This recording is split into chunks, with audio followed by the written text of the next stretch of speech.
الزمالك وناخد اخبار نادي الزمالك.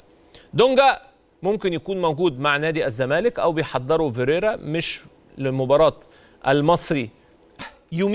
يميل فيريرا ان هو يعمل كده. هيكون في حديث مع الإدارة وفي الآخر هيكون القرار جماعي. قلت لكم امبارح ان أسامة نبيه في هذه الحالة ممكن هو اللي يخوض هذه اللقاءات. فيريرا ابتدى يركز شوية على تقديمة مصطفى شلبي.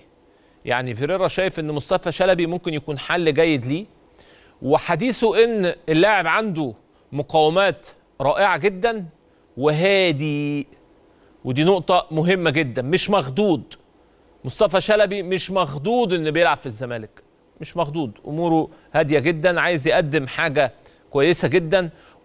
وباين برضو ان هو لعيب على خلق كبيرة قوي.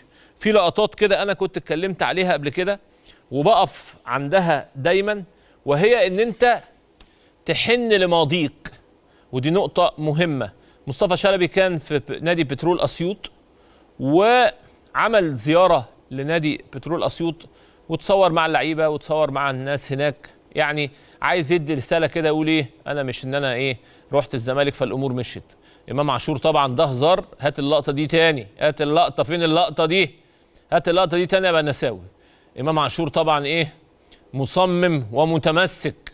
طبعا شيكابالا على سبيل الفكاهة، مفيش حاجة خالص، واحدة اهي، التانية اهو، التالتة، الرابعة، تمام.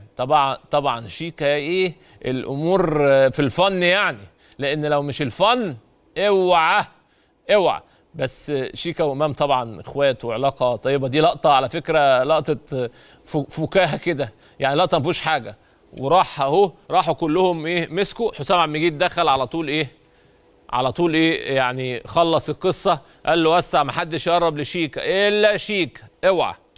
طبعا الروح دي في الملعب بتبقى روح جميله جدا بين اللعيبه وشعور طيب ونجاح.